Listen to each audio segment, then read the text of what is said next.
Hello, I'm Ken Farr. This is NewsNet, Baton Rouge. Grab yourself a tea or coffee as I go over with you headlines and news from our local area and region. Investigators from the Federal Aviation Administration are working on the plane crash that took place just off of I-10 near Bluff Road, near Highland Road in East Baton Rouge Parish, but near the Ascension Parish line. It involved a single-engine, 4-passenger plane that landed just before 10 a.m. on Wednesday in the eastbound lane just off of I-10 between the Highland Road exit and Bayou Manchac. Police say the aircraft landed on the interstate and then rolled into the tree line along the side of the roadway.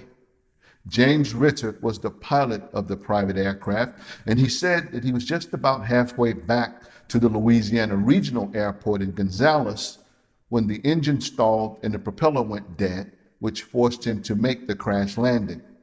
He says he actually skimmed the top of an 18-wheeler as he finally came down.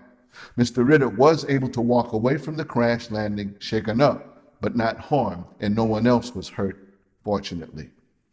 All lanes on the interstate had to be shut down temporarily, and police left the aircraft in place for the time being in order to allow the FAA to investigate this incident. In more flight news, an airplane flying from Austin, Texas to Baton Rouge that was chartered to fly oil workers from Baton Rouge to oil fields near Midland, Texas, had its windshield cracked during mid-flight. The particular plane was flying at altitude, which according to authorities means at 36,000 feet, when it experienced a significant crack in its windshield. A spokesperson for the Baton Rouge Airport says that this regional jet had only its flight crew on board at the time and no passengers when this happened.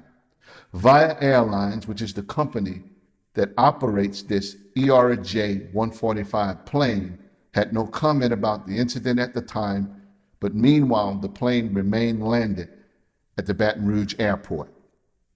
East Baton Rouge Parish School Board Superintendent Warren Drake said the school system may need to lay off some employees if attempts to mitigate or reduce the system's spending does not work.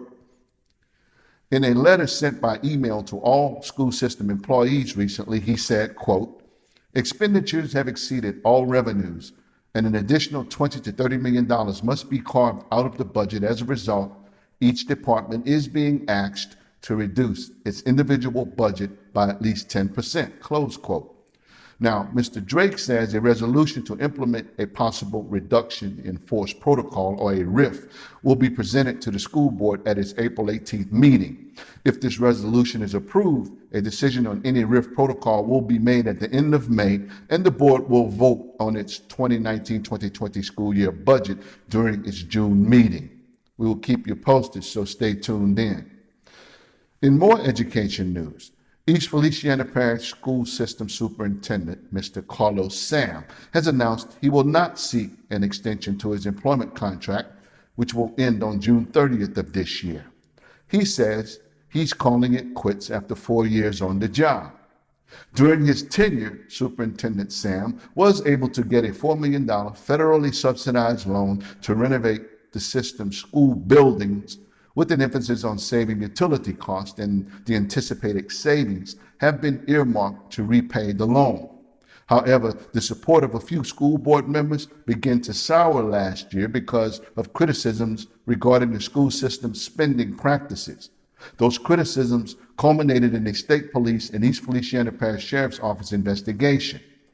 Investigators even obtained a warrant to search one of the school board's central offices, but no charges have been filed so far as a result of this probe. However, on a positive note, auditors with the accounting firm of Postal Waite in Netterville, during its report, which was just delivered to the school board last month, says they found no major discrepancies in the school system's financial records for the fiscal year that ended on June 30th, 2018. These have been headlines and news from our local area and region. I'm yours truly, Ken Farr. I'll see you next time right here on NewsNet, Baton Rouge.